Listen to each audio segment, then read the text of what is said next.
Hey everybody, I'm back. We're going to do a review with Mary. Hi. For 10 Cloverfield Lane. Now this one is all spoilers, so this is your fair warning. You don't want spoilers, stop the video. Come back after you've seen the movie. If you do want spoilers and you're weird and haven't seen the movie, I know at least one person like that. You know who you are. Go ahead and watch and enjoy, and then discuss and let us know what you think. So, all right. Okay, this movie is pretty freaking cool. There's a lot of great stuff going on in this movie. Okay, so I just want to jump into the one thing that I've been anxious to talk about, and I was waiting until we actually shot this. Okay. And that is, I feel so naughty, like talking spoilers this soon, but Spit it out. I know, you've been warned. So the vat of acid, the dissolving acid, and she kicks it over. In the shot, Goodman clearly is like laying flat-faced right in that shit and screaming in agony. Yet, when you see him later and you're waiting for that big gruesome reveal, he's only like melted over here. Like, all this is fine. That was either an artistic choice or there may have been a reason why they couldn't do a full face on him. Well, there's also, you asked afterwards what was the rating on the movie, and I meant to look it up. Sorry about that. I'm pretty sure it's PG-13, so it may have been a ratings thing. Yeah. Because pretty much any of the violence or the gore, they kind of kept off screen. It was effective, but well, as any good thriller is, you what you don't see is usually far worse than what you imagine worse than what you would actually see if they did it. Yeah, you know, that definitely still applies. The kind of old Hitchcock mentality. Yeah, that still is very effective. Oh, but I think my biggest oh my god, holy shit, was when he brought out the acid tub and Emmett makes up this false confession with the scissors. And just in the blink of an eye, you don't even see it, you don't have time to realize it's happening. Goodman just fucking whips out the gun and blows him away. Well, I'm sitting here going you all are standing next to a tub of acid with a clearly mentally imbalanced guy right next to you. Take a few steps away. Yeah. That's kind of a good point, though. It was pretty cramped quarters. I don't know that they had room to step away. She did. She was yeah, right that's next true. to the door. She could have got out the door. Yeah. I've been But also, I think, yeah. Also, though, I think Emmett's reason, his made-up story about how he thought he was thinking about making a weapon. I think, but again, it's to his character that he wasn't smart enough to have a better lie, or even take that just a step further. Look, it was stupid. I was going through a crisis, or be like, I'm not gonna do it. I'm over it. I don't know that would have stopped John Goodman's character, but I just feel like, dude, come on, say something, because you're flat out giving him a reason to want to kill you. Well, I think he pretty much figures maybe one of them's going to die anyways, and he's just going to go ahead and sacrifice himself. Yeah, that's definitely one of the scenes I'd want to watch again to see if I can pick up any read on that, because I'm not sure, but that's very possible. Oh God, I think the other gigantic jumps is towards the end when she's escaping through the the air ducts. Oh God. Yeah, and it's just knife, and you're like, what? Yeah. Yeah, everybody's jumping. Oh no, I'm sorry. The biggest jump was probably in the beginning.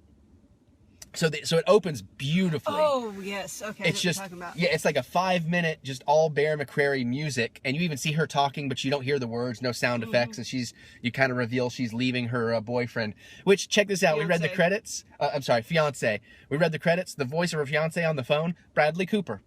That's kind of cool. But so it's all artistically done and just beautiful. And then she's just driving and she looks down at the phone and then bam! Hopefully it made you jump like we did. Car wreck, and then it goes total silence with a title, and then boom, boom, boom, she's tumbling. Total silence, boom, boom, boom, she's tumbling, and it was just really effective and set the tone very well.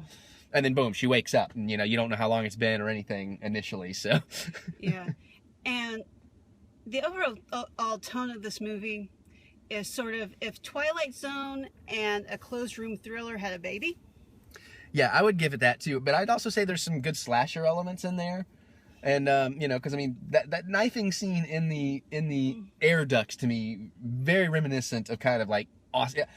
My thought that went through my head in that moment is they kind of reinvented a slasher film a little bit, just at least in certain sequences, which plays into the one mystery that they really leave kind of completely untouched. Okay. And maybe that's the thing where you need to watch the movie over and over again, and maybe there's more to it. Okay, what's that? But where he had told her that one girl was his daughter that was not, and then you find out that one. Okay. like she was a murdered girl, and we never really found out well, what all the deal with that was.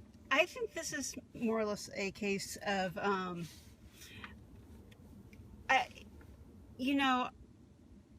real life is not a simple cause and effect progression of things.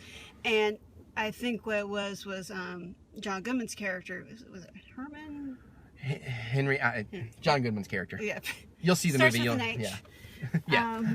The H-Man. That's for you, Dad. So, my guess is that, he was he was mentally unbalanced. And, he was a doomsday prepper.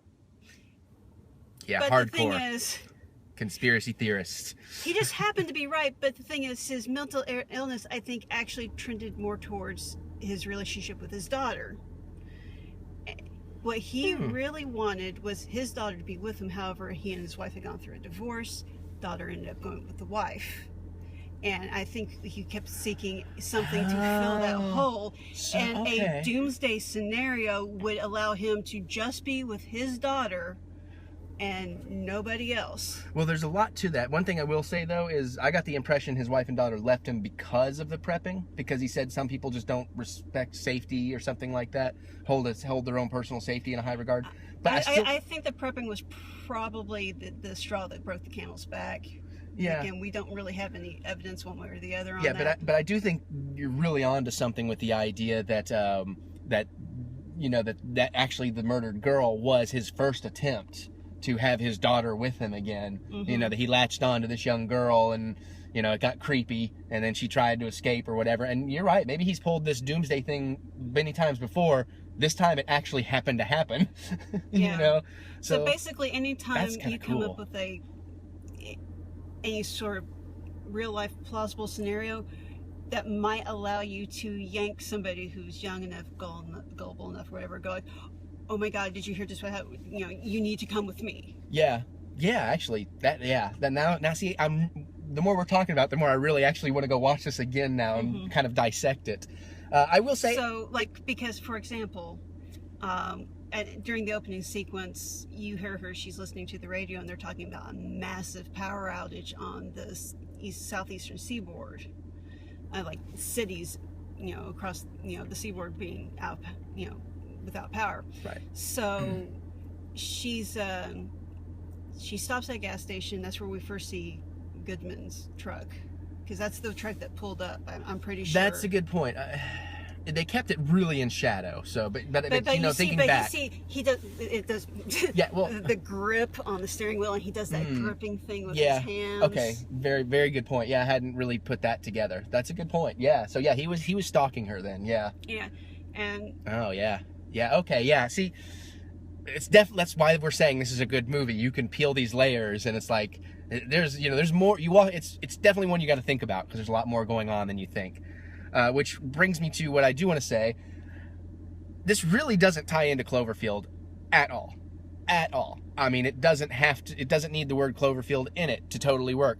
The only tie-in it's even kind of a stretch, is that all this started with the Cloverfield monster attack, because this has nothing to do with this. Like, I thought maybe that was what happened, because where I rewatched Cloverfield last night and they evacuated Manhattan and they dropped bombs, I'm like, well, maybe they had dropped nuclear nukes. They dropped some nukes, and that was why there was radioactive fallout and all that stuff, which is not the case.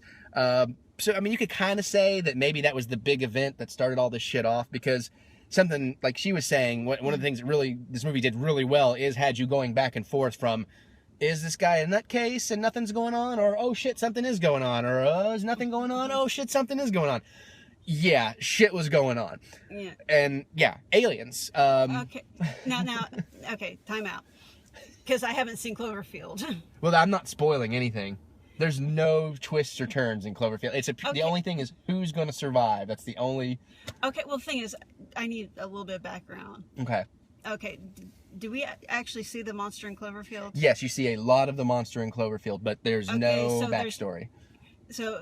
Is there any physiological resemblance to either the ship thing? A little bit the tail. He had a big kind of whipping tentacle-like tail. Okay. You know, kind of, I don't know how to explain, almost like big, not spidery arms, but I don't know how to explain it, but but to that. So it's just like the beak, the mouth a little bit, actually. Now that I'm thinking about it, the mouth of the Cloverfield monster and the mouth inside the big alien ship, I think were very similar. Yeah, so, okay. Bio-alien ship, by the way. Yeah, it was definitely kind of biological and technological, and it's like this little, like, dog kind of thing. It looks like it's got, like, metal scales all over it, and yeah, little hunting dog thing. So, I mean, I guess... Yeah, that thing was kind of terrifying, actually. Yeah, actually, it really was. And, especially when it... yeah, that was weird. That was really weird. But, yeah, so, I mean, I guess you could make that connection. So, I mean, it might be tied in that way, and it's maybe just saying, yes, that was an alien in Cloverfield, and here it's armored brothers, you know? But it didn't give you any more insight, really, into Cloverfield. Okay, here's a thought. If they did exist in the same world, what if, as an alien invasion, you drop a giant monster into a highly populated area, see what the military response looks like, and then plan your invasion accordingly? Yeah. Yeah, that makes sense.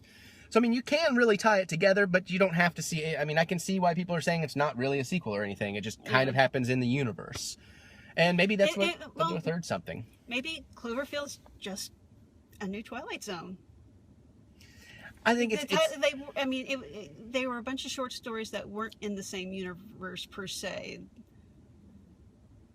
They were just stories. Yeah, I don't think it's really anthology, though. I think it is meant to kind of tie together somehow, and I think we may have just figured out how it ties together.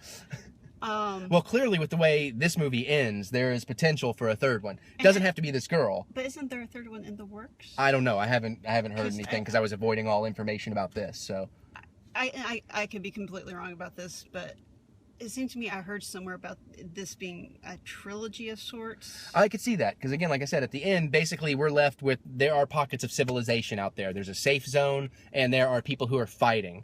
And it looks like the chick goes off to help fight. Granted... Well, she's actually very much a badass. Yeah, she kind of earns it by the end. She really does. Yeah. She's insanely resourceful. Yeah, and I was worried at the end. I was like, okay, look, she's going to throw the Molotov cocktail. She's going to blow it up, but that thing's going to drop that truck. And from that height, there's no way she would survive. But it's very subtle. It got caught up in the tentacles. So it slowed the descent just enough to be believable. Yeah. So I was like, okay, all right, good on you. Because I thought the same thing. It's like, I don't think we've thought this through. Right, yeah. So that worked out really well. But at that point, I think you're sort of like, motherfucker, if I'm going to die, I'm taking you with me. Yeah, pretty much. And then what was cool was, she goes out and discovers there's no radiation because she hears all the birds and everything, which might have been interesting because if anybody had ever spent more time actually sitting at a window just staring outside to see what the hell's going on. Yes, but... Then who do you attract? Or not Emmett, but... What's his face? John Goodman. John Goodman. Yeah, John Goodman was not going to be putting up with that. Yeah, that's a good point. That's a good point. But it was cool, though, that there was actually radioactivity, because if the ship found you, it was trying to gas the fuck out of you. So, actually, I don't think that was radioactive so much as chemical. Oh, yeah. I mean, what biological? I mean, whatever radioactive, you can't set radioactive on fire. Oh, that's a good point, because it was flammable. Yeah, okay. Yeah, good point. Yeah, see, I'm trying to roll through. I think we pretty much covered everything. Good building tension. Yeah. And we said this more or less in the spoiler-free one, but again, they did a really excellent job of cutting the trailer for this movie. Yeah.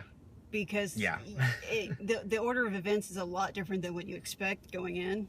Yeah, and like I said, I mean, pretty much all the trailer is like the first 30 minutes of the movie, other than the shot where she's like looking at the house and the glow behind it. Mm-hmm. So, I mean, there was a lot of stuff going on in here and a lot of extra layers and elements that you didn't know. So I appreciate that. Yeah. I mean, I can get behind the Marvel stuff where they're kind of telling you everything and showing you everything, even though Batman, Superman showed too much in that second trailer. But it's nice to have movies like this where they're like, no, just come see us. Mm-hmm. Just come see us. Just enjoy the ride.